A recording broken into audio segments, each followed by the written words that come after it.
This episode, we're going to talk about how we made the bedroom and the garage. This is where none of the magic happens.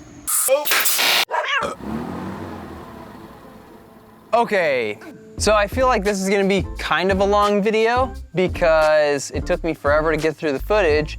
And that is because the bedroom and the garage was one of the first things we started on with the build and one of the last things we finished with on the build. But I guess I could start with the framing. So the majority, if not all of the van framing was done with 1x3x8 common furring strips and then 2x2x8 common boards. With those 1x3s, we used those as like our mounting points. So we mounted those straight to the interior framing of the van with self-tapping screws. So 71 inches for the furring strips. Yeah, I was hoping to come up in here and be able to attach up here, but this sticks out too far. Yeah. So I cut it shorter. We're actually gonna sit below here.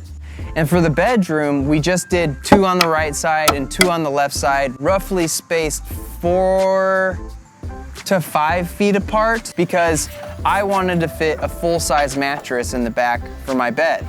That one was knocked down to 70 inches because that little guy pops out as that is flush. And a full-size mattress dimension runs around 73 inches long by 53, no. I'll put the dimensions, the correct dimensions up on screen.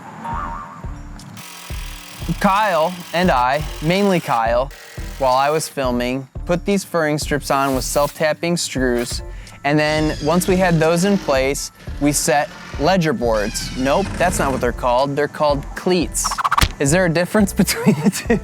A cleat, where it was the 2x2 board between these 2 furring strips, and that's what our bed frame was gonna sit on. So we're calling it a night. It is 9:30 about, and we're gonna try to get the framing for the bed tomorrow. We got a game plan and we're gonna go for it. Once we had that framework in, we knew that the cleat needed a little more support than just the 2 points of contact on both sides with those furring strips. And so we added some little support boards or other furring strips to run down to the wheel well. So 2 boards there to distribute the weight, as well as another 2x2 board at each end. Once those were in place, it was time to start building the actual bed frame. 73 and a half. That way they fit in there pretty snug. We can always trim them. How many are we doing? I think we're gonna do 4. So we'll do 1 at this edge, 2 in the middle, and 1 at this edge. And then we will brace them laterally and then screw all that to the 3/4 inch ply. And it'll give that 3/4 inch ply, it'll try to take some of the bounce out of it. We just use 3/4 inch plywood for the bed, and those come in 4x8 sheets. And that posed a slight issue because the bed, a full-size bed, like 8 feet is fine for the length of it, but for the width, 4 feet's not enough. So here's the issue. The plywood's in, but that's only 48 inches. We still have a good 7-inch gap. And with a foam mattress, having that much of an overhang would be saggy. Now what we're gonna do is try to shove this board further back and then leave this area like a 7-inch gap or however 5-inch gap so that we can do a small cutout piece here and then have less of an overhang over on that end. And in order to do that, we had to scribe the corners to the curvature of the back of the van. And then to give it stability, we needed horizontal support beams, which were just the 2x2s again, and I think we put about 4 or 5 of them across the entire width of the bed frame and just drilled it straight into the plywood. So, because this was 48 inches, here's an extra little 5 to run it up.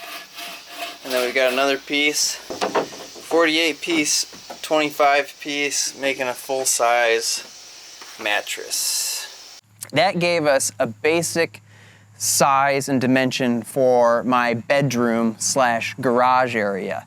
From there, we could then outfit or get sizes for the bathroom and where the fridge would go, and the kitchen and the living room and all that stuff. So that's why we started with the bedroom. And I know some people are gonna be like, well, you could have used like a webbing for a bed thing. Well, we didn't think of that. Or you could have just used some brackets. It has pre-drilled holes. We didn't use that either.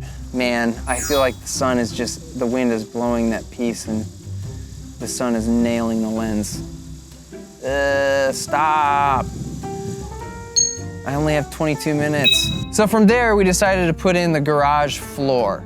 We got a dog, Captain America, and a cameraman.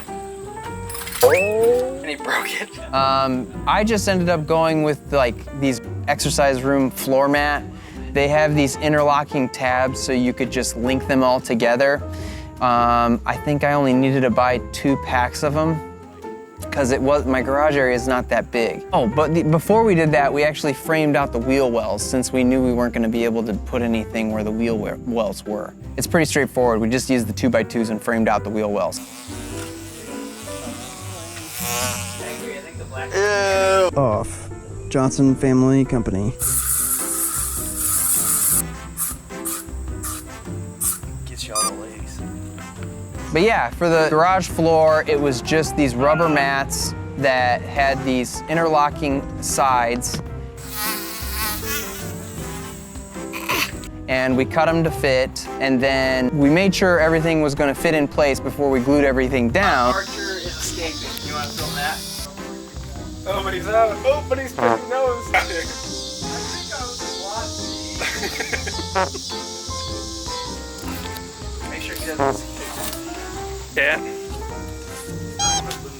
Once we had everything cut, we pulled it back up, and what we used was a spray adhesive. I shouldn't have done that. It doesn't hold. Garage flooring is in. When it gets hot out and the sun hits it, if I leave the back doors open anytime, it just starts to bubble up. So I should have used something like a Loctite or some better floorboard adhesive. Gashed my hand at the very end with the broom, actually. The broom broke off and then the metal pinched it.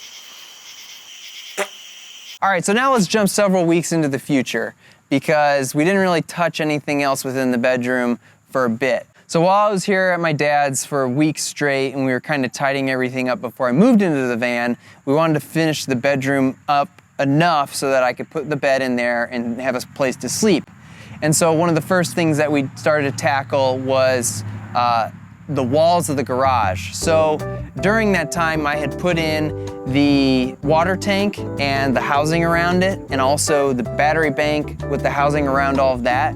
With those in place, I knew the amount of wood I needed to get in my garage walls. And for that, we used a 3/4 inch pine tongue and groove board. That's what we went with since it's what we had. To adhere that stuff again, I just attached it straight to the furring strips with nailers and glue, and I had to add a couple to attach them on the sides of the boxes toward the bottom, but I think I filmed a little of that. One of the things my dad did to kind of spicing up that bed frame, again, add more weight to it, but we added the cedar tongue and groove boards that we use for my ceiling on the bottom of my bed platform so that the ceiling of my garage looked a little better. And so the way we did that was we just took what we had built for the bed platform, flipped it over. My dad added some mounting boards on the bottom of the bed platform, and then he pre-assembled the cedar boards together and made the cuts and everything, and then got them attached all to one piece, and we moved it as a single unit off, and then we glued everything, all the mounting points, brought it back and placed it in on top, and then we just nailed everything down with some pin nails. I then made my marks for my garage lights, put my holes to run my wires through it, and then mounted those on, and then we took the whole thing and put it in place within the van since we had finished with all the plumbing and all the electrical, and we didn't need all the space that we had. And then I wired it all up and da-da-da-da-da.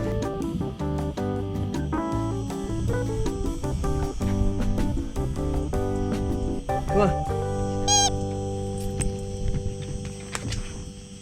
So now onto the bedroom walls. So for the bedroom walls, I knew we needed to get them as far to the van walls as we could so I could fit in a full-size mattress and be able to lay flat in the van side to side. My head goes to there and my feet go to there. That means I need as much room as I can get here.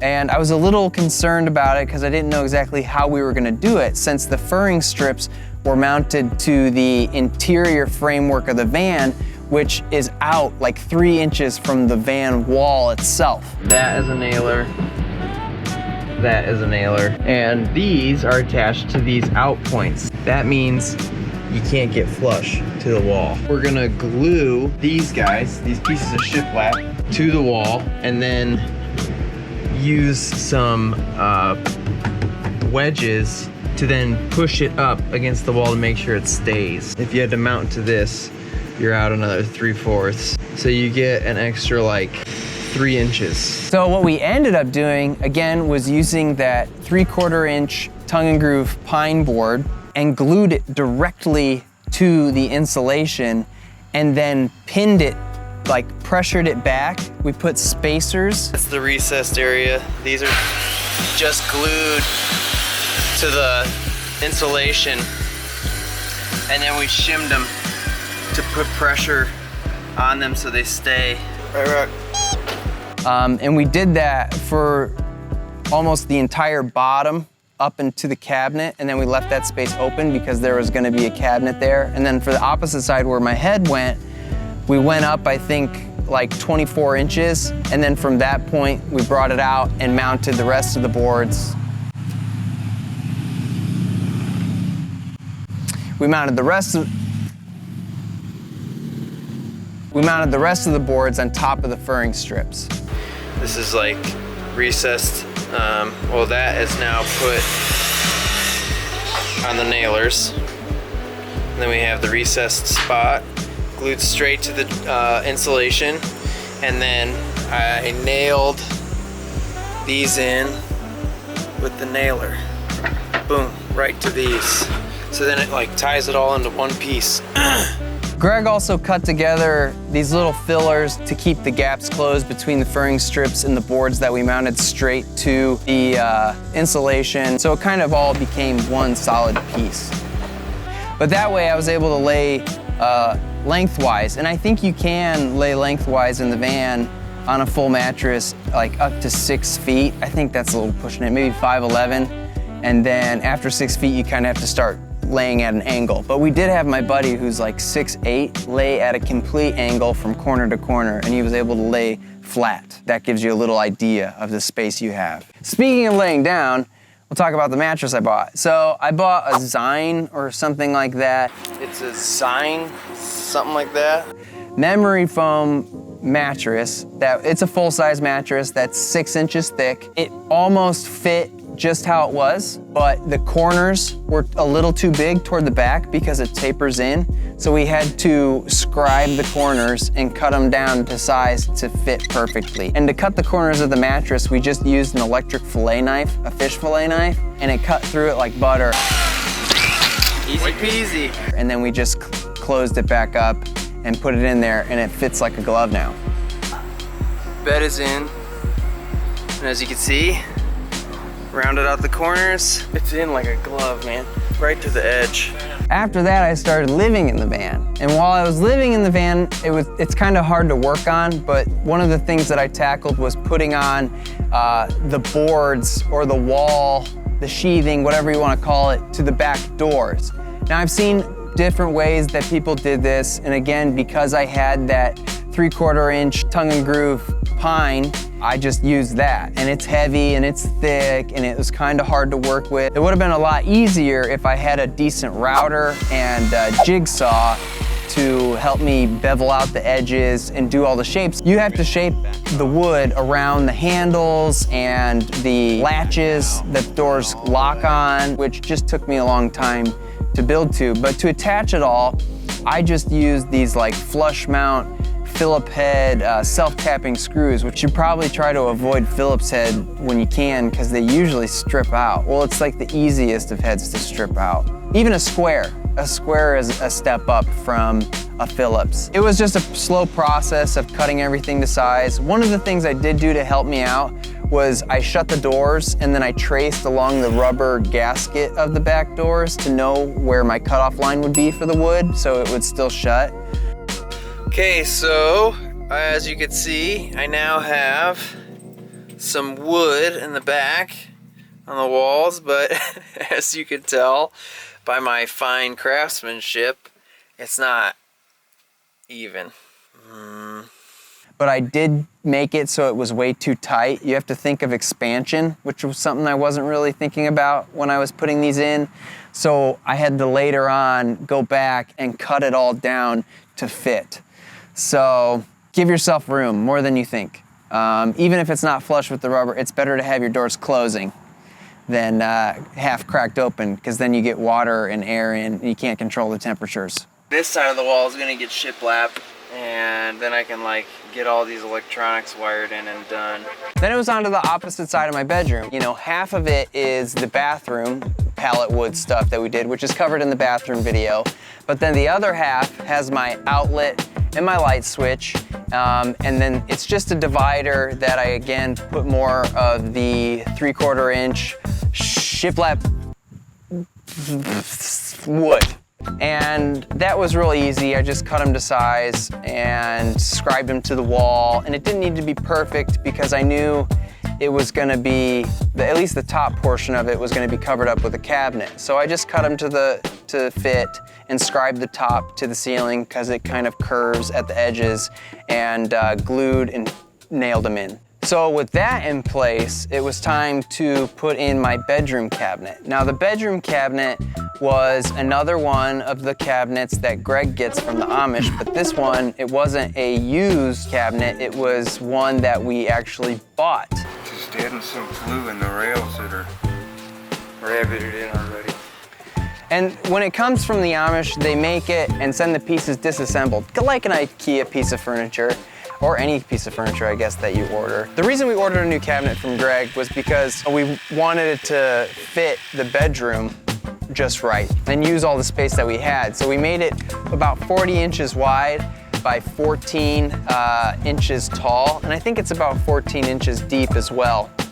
So that way I could fit folded clothes nicely in there. The only part we really had to scribe was the back top corner because it, you know, at the top, it bevels. Now with the bedroom cabinet, we had to add a couple little furring strips to mount it to, but we mainly just mounted it to that wall with my outlet and switch on it, and then the furring strips behind it. And we had to put a little piece of wood to fill the gap in between where we ended the shiplap below it to the bottom of the cabinet.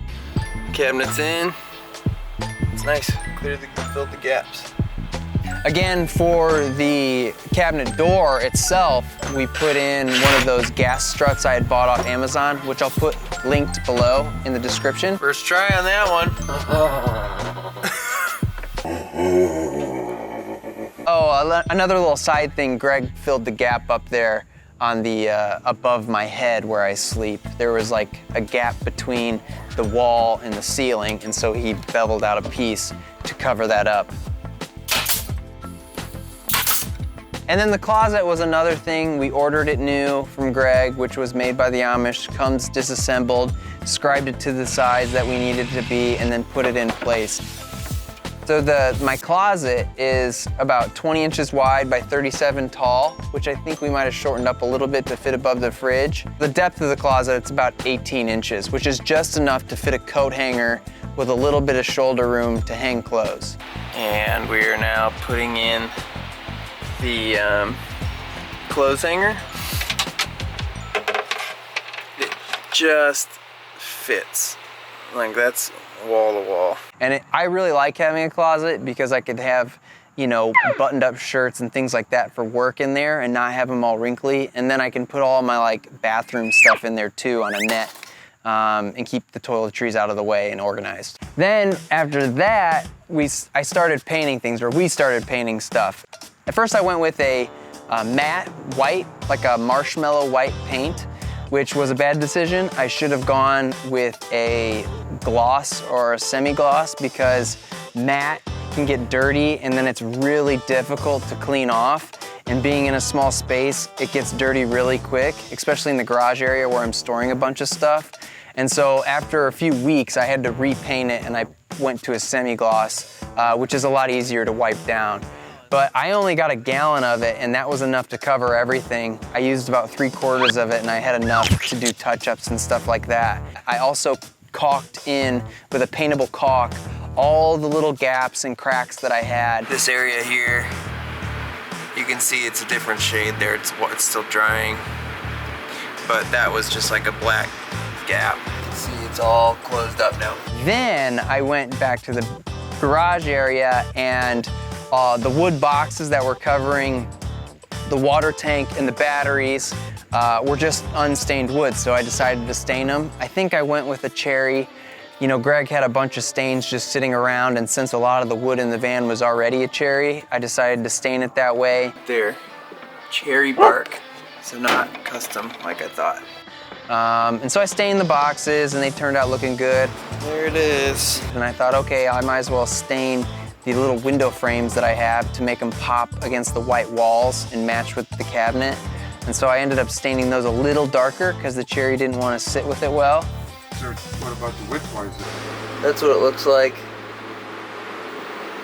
And then I had to fill in a couple more gaps. And so the back of the van has a couple spots that are a little awkward. There's these 2 panels on the sides that house, or that give access to the rear tail lights. And I also ran like all my electrical through there, and having that exposed was pretty ugly. So I wanted to cover that stuff up, but because it's such an awkward angle in the spot, we had to really plane down scrap pieces of wood to fit the curvature of those spots. And Greg spent a lot of time, you know, taking a piece, planing it down, checking it if it fits again, planing it down. But eventually he got something that fit both sides, and then we just attached those with self-tapping screws because I still needed access if anything were to happen to the electrical so I could troubleshoot anything. I'd be able to pull those panels off easily. So those got in there, and then it was on to the garage door. Now, Steve's here because Steve's the one who whipped that together for me. And the reason I needed a garage door was because the garage area is almost a dead space. You know, no one's staying in there. Except Archer. Except Archer has to go poop there. But having it separated made it so I had less space to cool and heat. And so we decided to put in a sliding door. What are you fashioning there? This is going to be a little threshold to cover all your wires and plumbing at the bottom. That was the first thing you did. You created a threshold to cover what? The plumbing and electrical that ran? There was some plumbing that was running between there, maybe some electrical as well. So we made something that covered all that to protect it from the door hitting it. And that was just scrap material that Greg had sitting around in his place, which I think was like 3/4 inch ply with a weird coat. Yeah. And so once that was in place, you and Greg took some more scrap. It was like 1x3 pieces of wood. And then you took a router. You had a table router there, which was like super loud. I have a clip of you trying to grab the bit and burning your fingers. I don't know if you remember any of that. No. Is that how that's supposed to look? Is that how that's supposed to feel? You guys cut out a track in it. They took 2 pieces of scrap and cut a groove into it, so we had a track for the door itself. And the door itself, again, was just scrap wood cut to size, which I don't know the dimensions of this door. Real quick, yeah, run fast. You know, when you're working in a van, especially with my bathroom wall, it had all the pallet wood, which was not flat. It was not a flat surface. So they had to take a planer and kind of scribe it and cut it so that it would sit flush to the bathroom wall, while the other side was already pretty flat. Roughly 2 foot wide, but that's the whole thing, is it goes from like 24.5 inches to 23.5 inches. So we had to split the difference. Yeah. And build the track deep enough to where the door still wouldn't slide out of the track, but still slide in the track. Right, so it's tighter in some spots and looser in others. I'm gonna have to shim this side out a little bit, just because of how uneven this wall is compared to the rest of it. And then it was finally running smoothly, but the door was there and it blocked off the entire garage, which posed an issue because Archer's litter box is in the garage. And so Archer still needed access to get to his bathroom, and that's when I went and bought a kitty door. Planning to put in a cat door, which I ordered. This guy.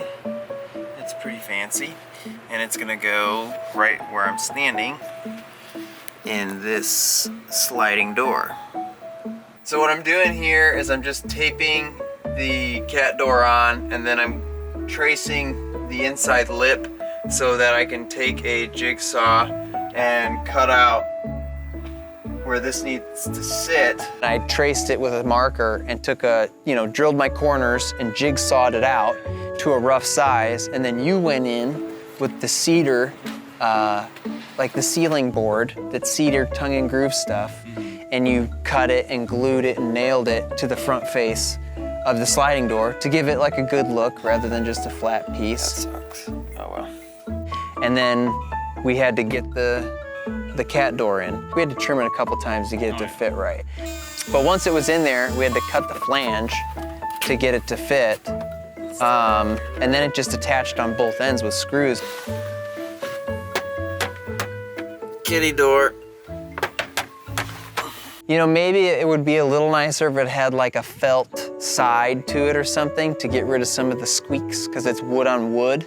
But other than that, it works for what it needs. It does what it needs to do. I might want to add a latch to it so it stays up, because I just wedge it. I thought we did. We did, but we took it off at a certain. But I can't remember. I remember it being like a guillotine. Yeah, it's a little bit like a guillotine. And so the very last thing we did was Greg took like these really thin pieces of scrap wood to cover up the last like little piece of van framing we had showing. That was kind of hard because it's such a small spot to mount to. Here Greg goes, putting in his custom van outfitting that he might crack while he's doing. And the way he did it was he got a scrap piece of 3/4 inch plywood and made it as the base. And then he took a real thin 1/4 inch piece of plywood as the wall, and then a piece of trim. Like he used the same thing as the trim to close it up. And it's just mounted up there with 2 self-tappers so that I could take it off and get access to my electrical. And then we painted those up, and that was it. I mean, that was the bedroom. I think that covers it all. It sounds super simple, a bedroom and a garage, not too crazy, but a lot went into it. It wasn't probably the most efficient bedroom build weight-wise. There's a lot of wood in there, but that's what we had, and we used most of what we could with scraps. But it's worked for me, and it's held up, and that's it. Like, subscribe, share. One more build video with the exterior work, and then I'll do something that covers all the expenses that went into the van build, and that'll be it for my whole build. Okay, hopefully it's still recording. Hopefully it's still recording, hopefully it's still recording, hopefully it's still recording, and it is.